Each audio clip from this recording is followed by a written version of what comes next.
Atos de Pilatos. A revelação do julgamento e da descida. Parte Miro. O julgamento de Cristo. A cidade de Jerusalém fervilhava sob o sol ardente.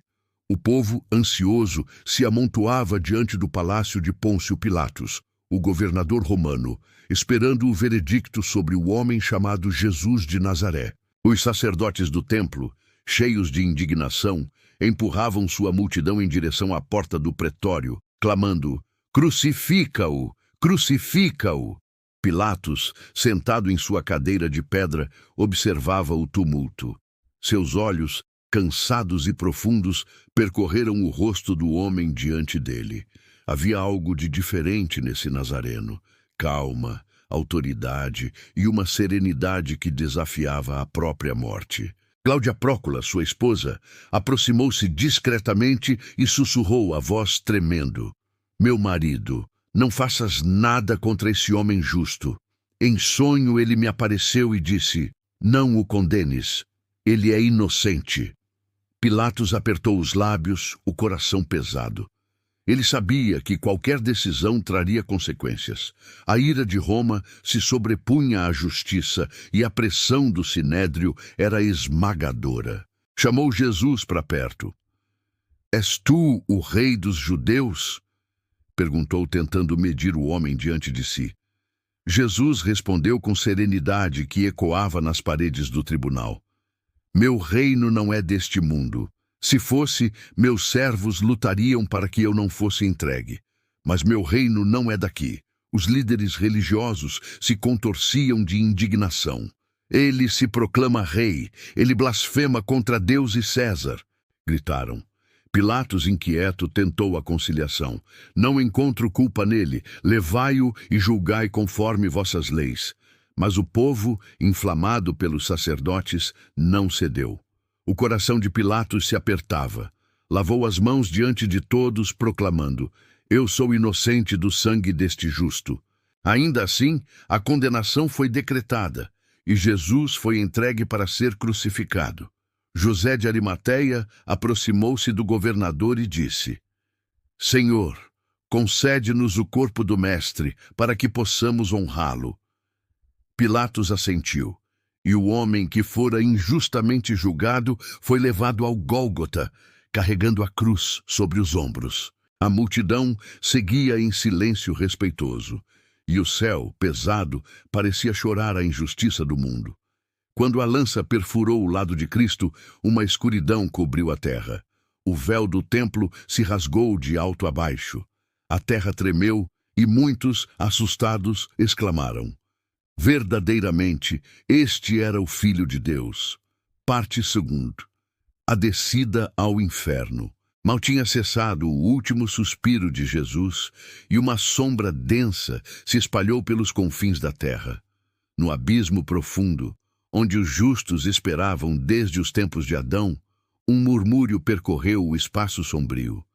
Lúcifer, o anjo caído, e seus guardiões se preparavam, acreditando que a morte finalmente dominara. Mas um trovão silencioso ressoou, as correntes do inferno estremeceram. Uma luz intensa cortou a escuridão e uma voz calma e poderosa anunciou: "Eu sou a vida e a morte não terá mais domínio sobre o homem." Cristo desceu, invisível aos olhos dos demônios, mas visível aos que ansiavam pela redenção. Adão, no canto mais escuro, estendeu as mãos, lágrimas caindo sobre o chão do Hades. "Mestre, é verdade?" perguntou ele. "Sim, Pai. Hoje a luz rompe a escuridão", respondeu Jesus, "e as correntes que prendiam os justos se quebraram como vidro." Lúcifer ergueu-se furioso, sua voz ecoando pelo abismo. "Quem ousa penetrar em meu reino e libertar aqueles que me pertencem?" "Eu, o Santo dos Santos", respondeu Cristo. "O amor de Deus é maior que tua tirania." Um combate silencioso aconteceu, não de espadas, mas de autoridade e verdade. A mentira e a morte foram vencidas pela presença do justo.